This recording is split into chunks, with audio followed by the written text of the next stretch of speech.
Hello, everyone. My name is Sid Wilson, President and Chief Executive Officer of the Hispanic Association on Corporate Responsibility.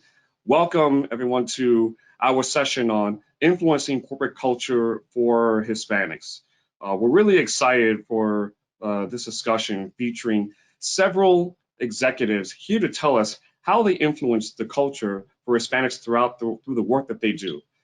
You'll hear from HR talent perspectives, the sourcing procurement perspective, and the tech innovation perspective on what each of these phenomenal individuals are doing to bring change to their organizations and to ensure Hispanic inclusion.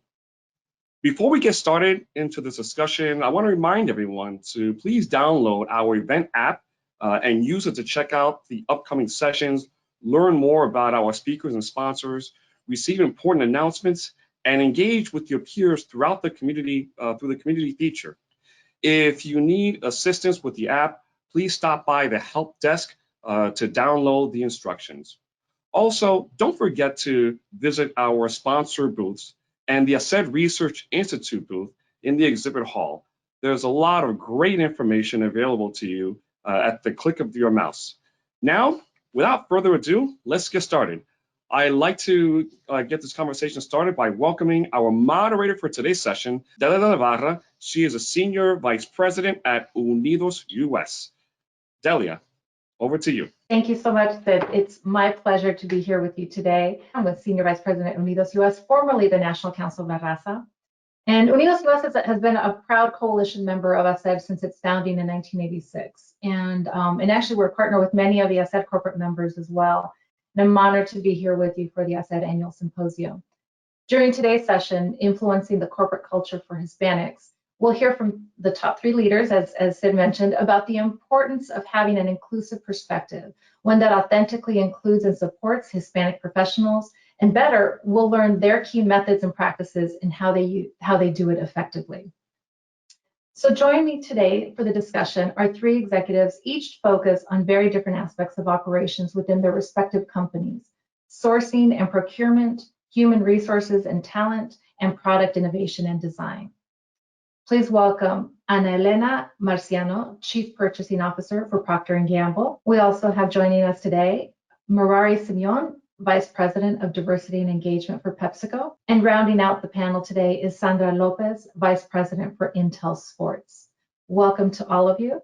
And before we begin, just so we can have our guests and our attendees get to know you a little bit, although we have a short window of time, if you could accept this first challenge in 2 minutes, briefly tell us a little bit about yourself and your journey into how you arrived to your role today. And we'll start with Elena. Thank you for having me. I've been with Procter & Gamble for 30 years, and I started in Venezuela. I am originally Italian, Venezuelan, grew up there, studied there, and came to the US in 2000. So I would say the corporate world has been with me, or I've been with the corporate world for 30 years, learning to navigate through the different nuances of being with a big corporation, first within the Latin American group, second into the US, which is a little bit different from a cultural point of view. So very proud of where I am, very proud of what I've done, and it's been a fantastic journey. Thank you. Merary, why don't you share with us? Hello, everyone. So glad to be here with all of you today. Merary, Vice President of Diversity for PepsiCo. I've been with PepsiCo for about 16 years now. Prior to that, I had a great opportunity to work for multiple top 100 companies. But in reality, who I really am, I'm a mother, I am a wife, I am an executive, I'm a volunteer, and I'm originally from Puerto Rico, and I'm looking forward to sharing with all of you my experiences. Hello, and thank you for having me here, and thank you, as said, for putting the R in responsibility for corporations. I think it's very important given the discussion we're about to have. I've been in Silicon Valley for over 20 years, so in the heart of innovation and transformation. And for most of my career journey, I have been a creator and or builder of either new organizations or new technologies. So in the process, I've learned the importance of making sure that there's diversity and inclusion in whatever we create, produce, or serve to not only the United States, but the world at large. So super excited to sit here and have a wonderful conversation with the leaders from ASED. Great. Well, thank you all for sharing. Just so brief, and you accepted the challenge very well. You're very successful at that challenge. Thank you so much. A little bit more in terms of getting to know you in the roles that you all have within your respective companies and in the sectors that you all are in. You're each notable leaders, influencers, and decision makers at your companies and in the corporate world. And you're using your roles to also change and evolve your company to do better and to be better. So can you talk a little bit about the importance of being change makers? And do you feel an obligation to establish these ideals of diversity and inclusion as best practices for your company? Or how does that kind of manifest itself in how you see your work every day? Yeah, I mean, I'm happy to take it. As leaders in creating technology and making a better world, part of our philosophy here at Intel is making sure that the voices are being heard and represented. And so with very few Latinos in executive ranks and in board of directors, it becomes a responsibility for, I think, all leaders that are underrepresented to speak on behalf of the community at large, and understanding that Latinx and Latinos represent, we're 1 out of 6 Americans. I think the forecast is by 2023, $1.7 trillion in purchasing power.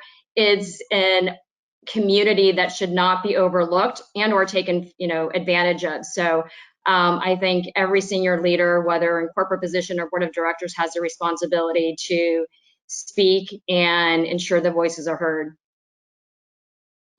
Yeah, I can go. Listen, as a P&G leader, the company expects me to be inclusive, accountable, and capable of leading and fostering a highly diverse organization. So I see that as my job and my responsibility to understand the value of a diverse and global pipeline of talent and to nurture their growth and their development. Externally, as a chief purchasing officer, I have an immense responsibility and an opportunity of influencing a culture of equality and inclusion across the entire supply ecosystem, with more than 50,000 suppliers that work with P&G. So we have a huge, again, a responsibility, and we can make a lot of change, and we can influence a lot within the industries where we operate. As the leader of diversity, is definitely something that I work on every day. As a Latina, it is something that I take pride in. And from a PepsiCo perspective, we've been working on this for a long journey in this space. What I bring to it, it's definitely the community, the people, and the business side that I feel I'm responsible for. I take full responsibility because the leaders need to see the connection of diversity and business. And I feel that that's my responsibility to make sure that they're able to see that. Yeah, I really like how you all, instead of using the word obligation, it's the responsibility that you all invoked in your answers, but also, and Merary mentioned it, but you all, it came through in your responses, the pride of that responsibility of carrying that through and leveraging your leadership platforms to make that space for those voices to be heard and those ideas to be brought forth. We know that customers and employees are looking to align themselves with companies whose corporate cultures reflect or at least give space to the cultural values that they or we bring to the table, since we're talking about the Latino community in specific. How does multicultural marketing and branding drive that for the corporate culture, and why is that important? And Elena, well, yeah, this one is very close and dear to my heart. 9 of 10 consumers today say that they have a more positive image of a company and a brand when they support a social cause. And this goes from Gen Zs to millennials to boomers. So they expect brands to take a stand on important societal issues such as race and equality. So multicultural marketing and branding reflects the company priorities and points of view. And this is what shows customers, employees, and society at large what a company and a brand stands for. So it is important for brands and companies to effectively reach multicultural and diverse consumers, and they need to do so with useful content, products, and experience that is anchored with the diversity of the consumers we are serving. So we also believe that we can do that better when our diverse teams are creating and representing the consumers that we're trying to serve. The one thing I would add from a PepsiCo perspective is back in 1989, PepsiCo was one of the first companies who had the first commercial in the Grammy Awards. And most recently, we've partnered with the Latin Grammys again to bring that marketing to life. But one of the things that we're doing, to your point, Anna, to make sure that we are supporting what's really important in the communities. As you know, we just started this campaign called Unmute Your Voice campaign. And this is specifically targeted at multicultural youth to register and vote. As a brand that encourages its consumers to unapologetically embrace their passions and preferences, we hope to make an impact in our community so that their voices are heard. I mean, I would like to echo everything that's being said. I would say the only difference is if you look in the past, consumers really weren't challenging companies to be better. And you can see the change, right? We are now speaking with our purses. And many companies can say, yes, I'm going to be involved in social justice, but the consumer is really smart. They're looking at what are you actually doing?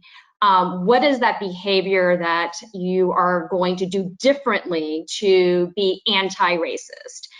So I'm very proud of our CEO, Bob Swan. When George Floyd, when that incident occurred, he published an article and, the sidelines are not an option. And we decided to invest north of $1 million in social justice. And consumers are paying attention to where their money is going and what companies are doing. And for, the tech industry is predominantly male oriented. And when you think about marketing, what are we doing differently? We just launched a new brand campaign. And what's interesting, I was sitting there I asked the creative officer, what did we do differently? They now have like a marketing advisory board of diverse people. The colors that came out to me is a kaleidoscope of all ethnicities. Even the chief creative officer for a head of the agency, which is rare in advertising agencies, mostly male dominated, as a woman. And so to me, I reflect back, I'm like, wow, consumers have so much power. And I do think I challenge the Hispanic community or Latinx community, for those that are listening, to continue to stand up, challenge companies, because you will be the change that we need to make sure that we're not all, that we're inclusive, but most importantly, like we feel like we belong in the United States of America. We too are taxpayers. So we too deserve equality and justice. And we should be supporting our, Black community as well in the efforts to social justice.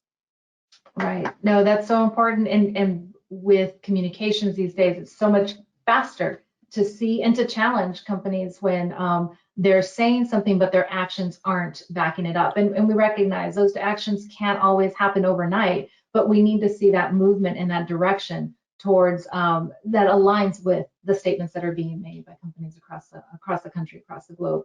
But you actually make a great segue into the next question.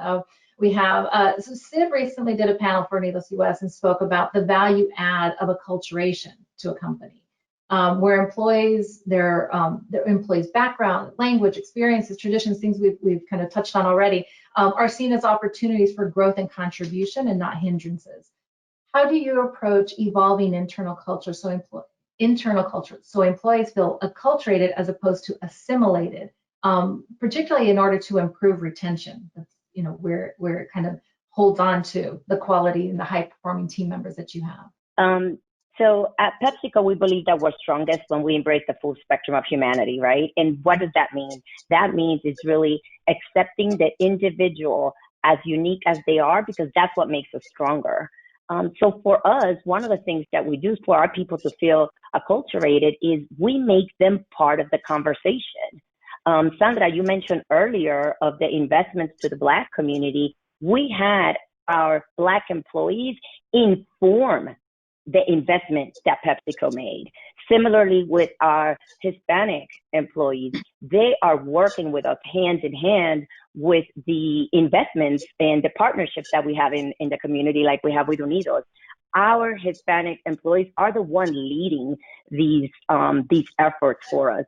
And it also goes back when you talk about internally, when they inform us, they're not only informing us about what we can do in our community, they're informing us on what we can do from a development perspective, from a recruiting perspective.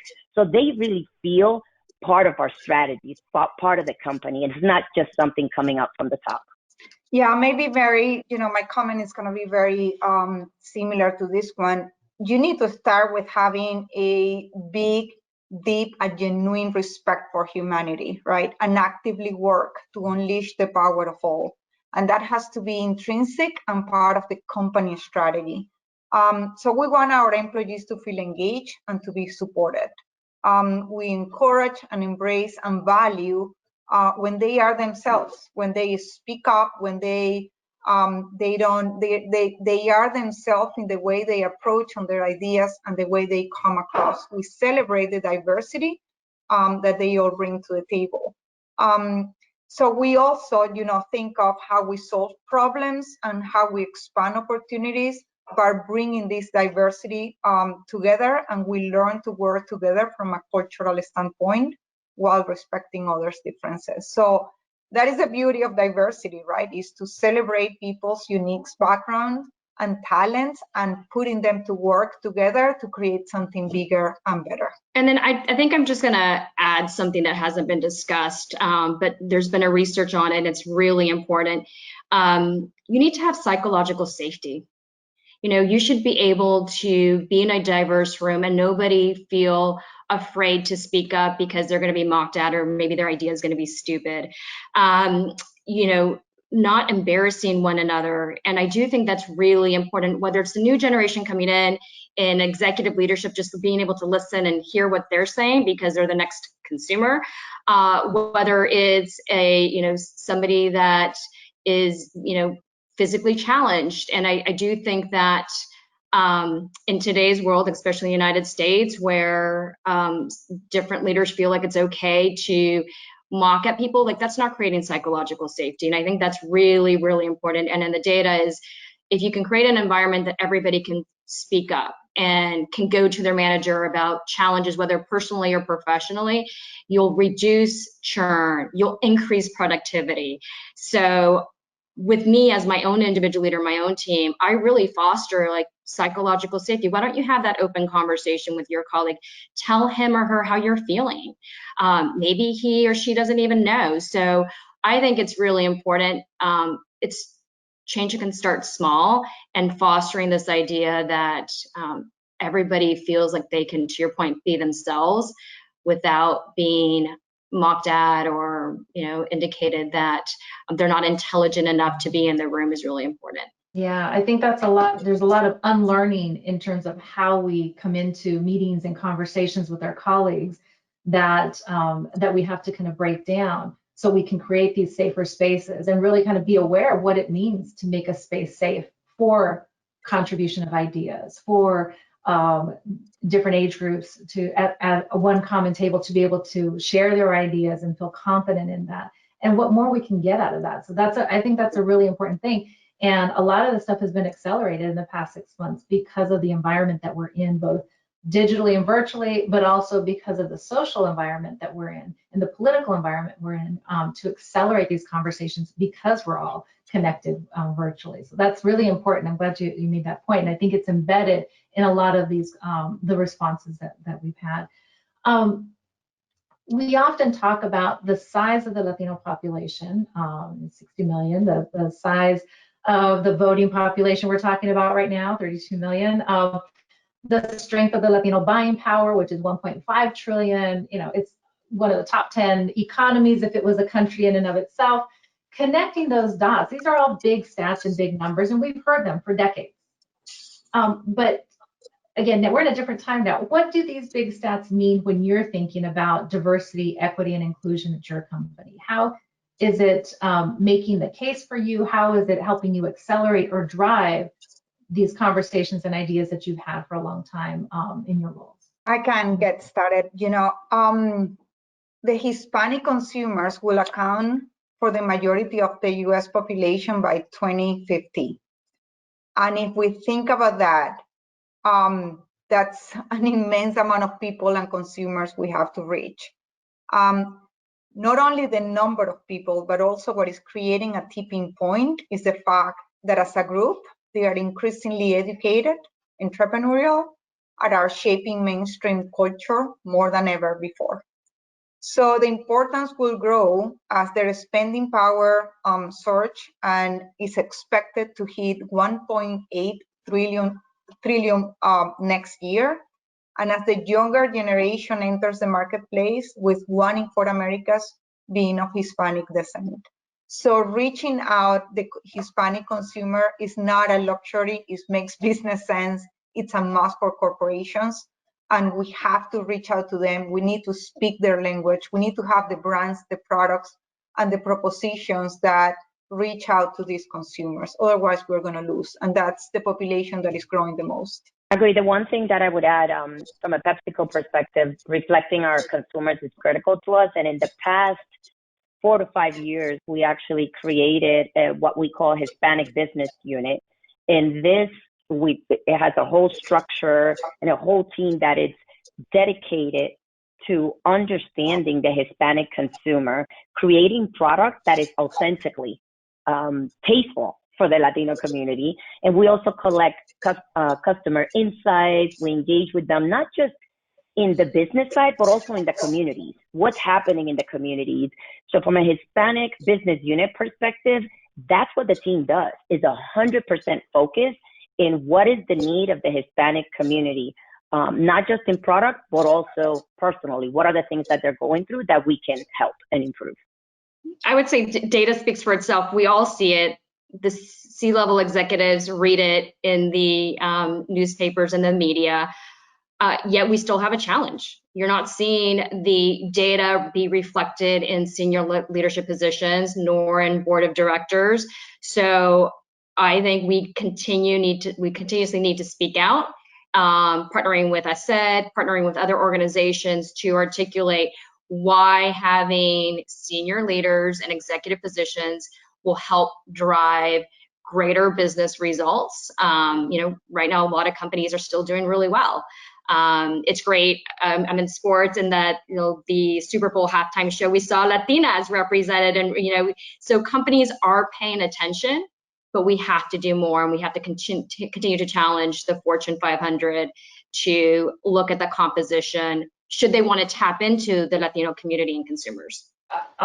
Just to follow up on that, are there insights? So I just mentioned, these stats have been out and growing for the past 20, 30 years. They keep growing, and now they're at numbers where we're seeing critical. We're going to become, we're a majority of Latino students, or a majority of the students across the country, and a lot of great numbers, but the data still isn't correlating to either investment or the hires. So what are things that you think are still missing that an organization like ASED can keep driving that conversation, in addition to the data, in addition to lifting up voices like yours about the things that you all are doing in your respective companies? Are there things that you see that are not being addressed that we should put on our radar, put on our agendas, put in our plans? I mean, I can speak on behalf of Intel. We have Intel Latino Leadership Council. We put the numbers in front of our CEO, so they're aware. We challenge how many underrepresented minorities should be at the C-level. So we have this, Intel has this initiative called RISE that's focused on female representation and technical talent. But the same thing, we keep on challenging our executive ranks, what needs to happen, and data drives results. And putting a goal that we should aim for, I think, is really important. And I think, I said, having conversations with CEOs, I think that helps tremendously. But that's from our perspective here at Intel, what we're planning to do to kind of flip the narrative. Well, and I think that the testament to the work that ASED does, I'm sorry, it is, these conversations with the CEO action conversations, the leadership and development, professional development. I think those are important programs to continue to participate, have your team members participate and support, but that we as sister organizations can continue to lift, because this is a valuable aspect of developing that pipeline of professionals that are feeding into the jobs in corporate America and in your respective industries. I'm sorry, Merary? No, that's okay. That's perfect. And the one thing that I would add, because I think there are organizations, like I said, that provide great development programs for our Latino communities.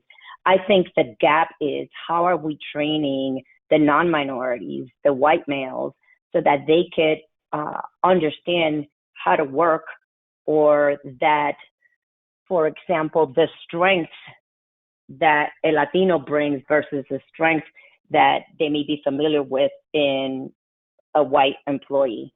I believe that sometimes, due to unconscious bias, somebody might think that the strengths come in because of the name of the school, because they participated in so many different leadership activities outside of school, where for me as a Latina, I would recognize a leadership skill of somebody that was able to manage college, have a second job, and on top of that, take care of the family.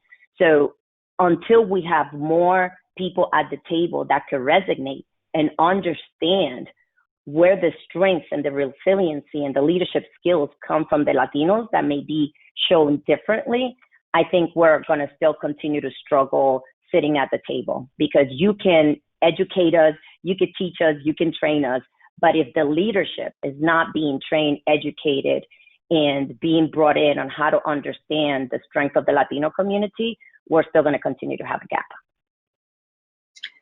Let me add a comment. I completely agree with everything being said. There is another concept that we are introducing and making to be part of our strategy, which is equity.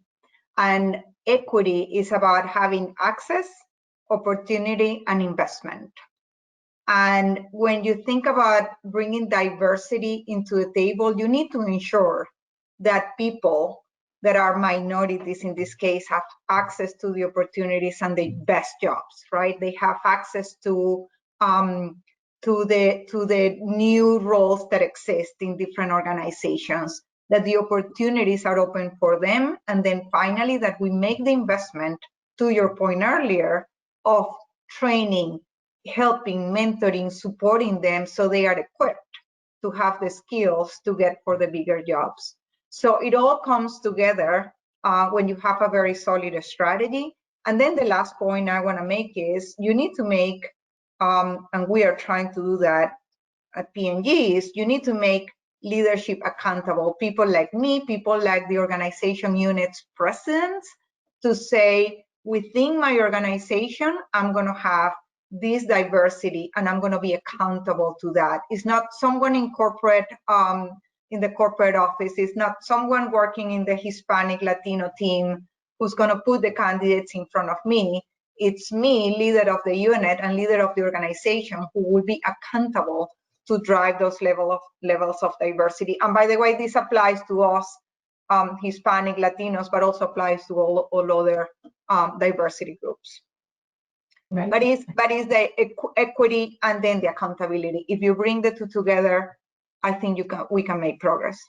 Right. Those 2 points, and what I think Merary and Sanra have alluded to as well, is it's on us, but it's also on the environment, and changing the environment so it's more receptive to the talents and the contributions that we can bring to the table, and to grow, because folks are there to grow the company.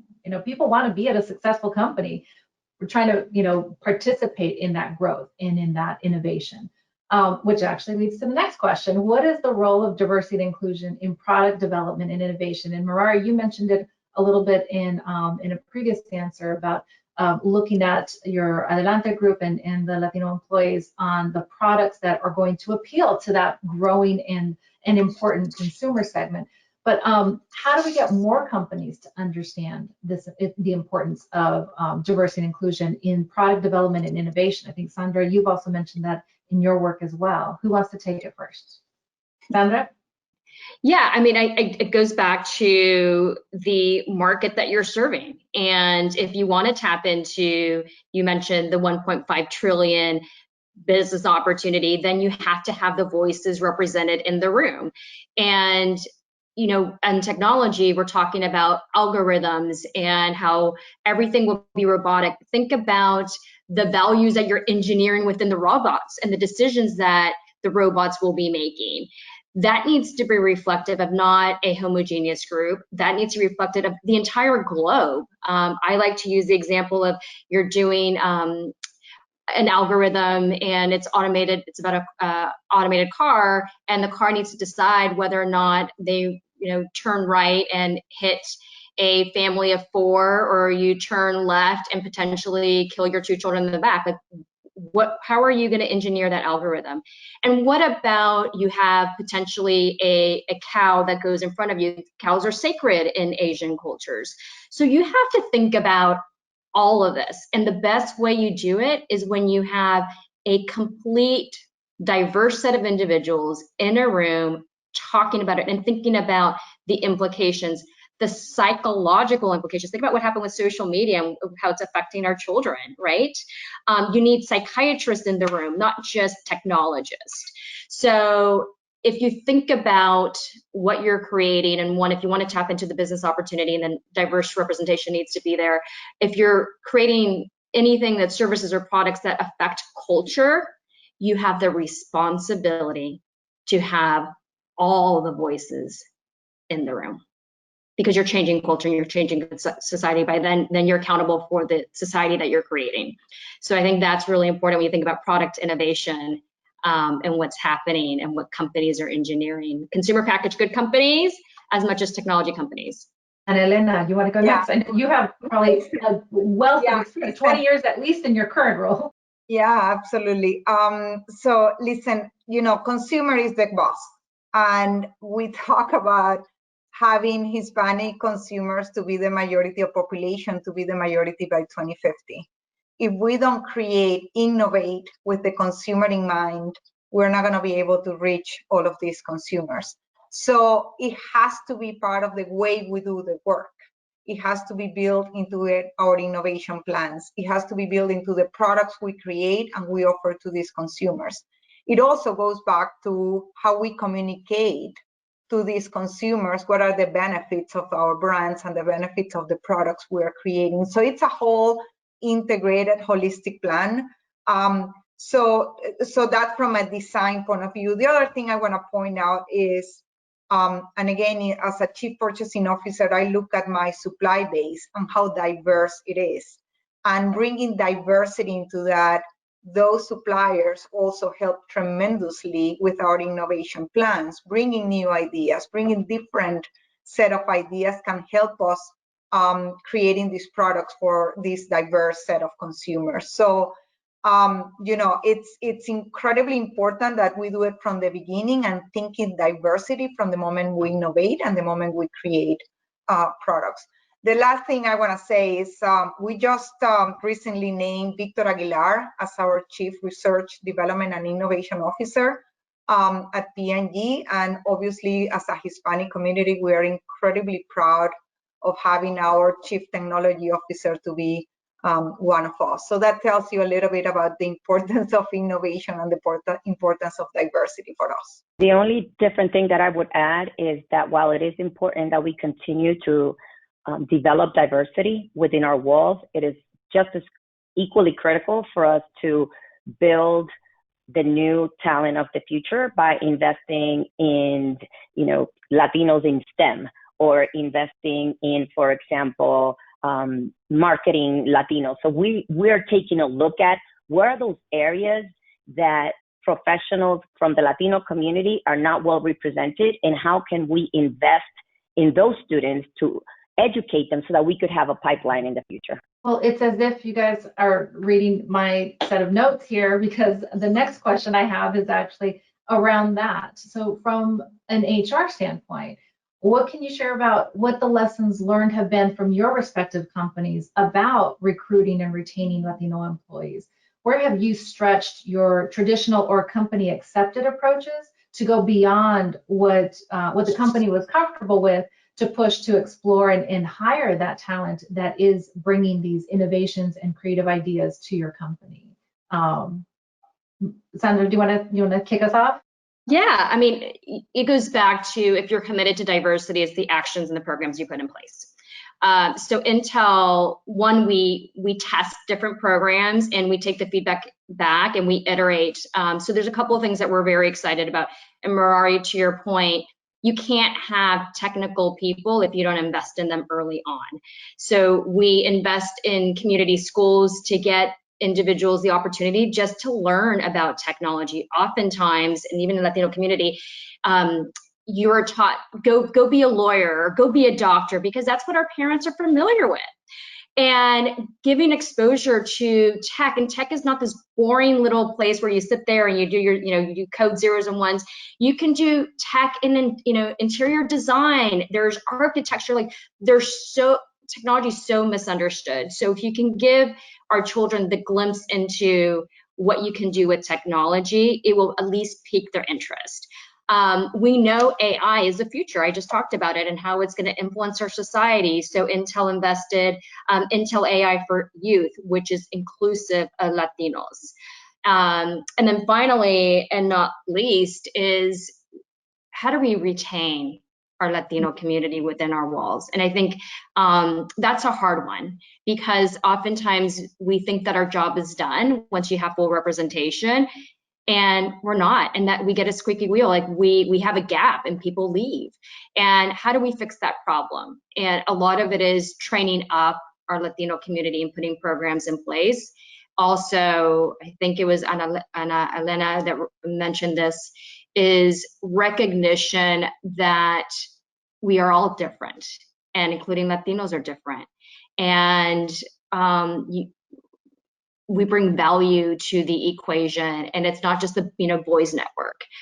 So give us a shot, open the doors, and we can prove ourselves. And oftentimes we surprise the boy network of what we're capable of. So I would say it's putting the programs in place, taking care of our young emerging leaders, and at the same time take care of our community, like Marara and Elena, make sure that they continue to get promoted and rise through the ranks and are part of board of directors, because if we open the doors for them, they will pull up the next generation of Latinos and provide them with the opportunity. And Elena, do you want to go next? Yeah, same. I want to emphasize on the retention, which I think is incredibly important. Again, we all put a lot of effort, and we have recruiting targets by each of the functions, each of the business groups, and all of that is good. And we have very good relationships with a lot of the schools where we are recruiting, and we go personally, each and every one of us, and do the work and start building the relationship. And that takes me to the point of retention. We are people of relationships, right? And the more we have these kids coming in and having, and I say kids because P&G recruits, people coming out of school, the majority of them, but having them feeling they have a family, they have a community where they can rely and partner with, will make their careers to be much easier. And then it's about giving them, again, the access to opportunities and continue to investing in their development. And if we do all of that together, then I think we can make, greater progress. We have two important pillars within the Hispanic team, which is the community pillar and the development pillar, precisely to, one, invest on them, to help them maneuvering, to help them in communication, in the way they are coming across, to continue growing within the company and having, again, access to the best jobs and the best roles. And also we are working on the community pillar. So, places like Cincinnati, that is not, a Hispanic, majority Hispanic area, needs a lot of work for them to feel home, for them to feel like they belong to a community. And we do a lot of that across all the United States, but Cincinnati is one area where we focus a lot. The only thing that I would add is we now have a dedicated vice president who actually is responsible for diverse recruiting. And the other thing that I would say is we just finished the internships over the summer, and something you said, Ana, which is really important. Many of them said it was important for them to see themselves in the organization for them to accept the offer, because there's a lot of companies that say, hey, this is the career that we can have for you, but they don't see Latinos progress. So not only did we go on campus and they saw us, but they can also see us throughout different leadership roles in PepsiCo. But I think that's one that's critical because they're smart and they can see and they can pretty much figure out really quickly how serious you are about supporting the Latino talent in the company. Yeah, they definitely want to see the environments that they're in reflect their values and the spaces that they want to be comfortable in, and so they can bring their full selves. We are out of time, but this has been an incredible conversation. I've taken lots of notes. And my final, if we had more time, I was going to ask you for gems of wisdom, but I've written down several gems of wisdom from all of you throughout this conversation. I think there was a lot that you all shared about creating space, being intentional, the responsibility that you all have in your roles to bring these ideas and to evolve the companies. To make sure that this becomes practice of diversity and inclusion. It might start with what we're familiar with as Latina. And I just want to note, we're all Latinas on this panel. It wasn't intended, it wasn't a Latinas panel, but you know, it's beautiful for me to see that women are in these roles and the decision makers and the influencers of how these companies will be working in the direction these companies are taking, your companies are taking in the future, and being part of these critical conversations around social justice, around equity, around inclusivity. That's really important. It's important for me to see you all in these roles, but all of our participants. So without further ado, thank you so much for your time, for sharing your expertise and these wonderful words of wisdom and practices that we can all apply in our organizations and our companies, or use these as quotes to say, hey, Intel is doing this, Procter & Gamble is doing this, PepsiCo is doing this, we need to learn from them. So thank you all for your time. Thank you. Well, again, that was a great session, and of course, thank you, Delia, for moderating, and thank you to our esteemed panelists, Elena, Merary, and Sanra, for your time and willingness to share how your companies are leveraging your insights and how you're influencing corporate culture. And we hope that our audience got some great wisdom, some great insights, and we thank you for that. And of course, thank you for joining us for this session. And before we move on to the next session on the agenda, please stay tuned for a few words from our sponsor. Thanks, Sid. The work we do at HISAIR would not be possible without the support of our sponsors.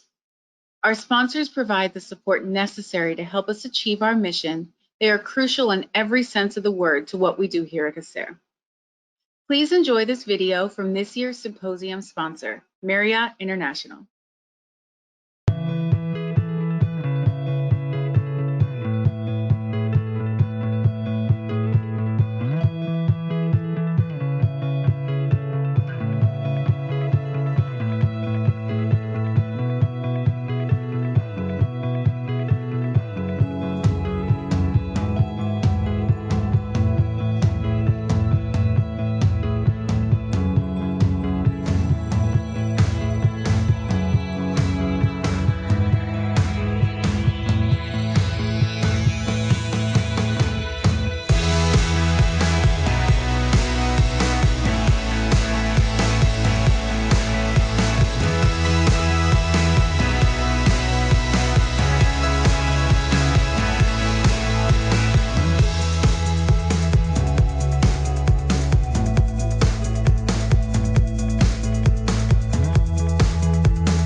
Thank you, Marriott International, for your continued support.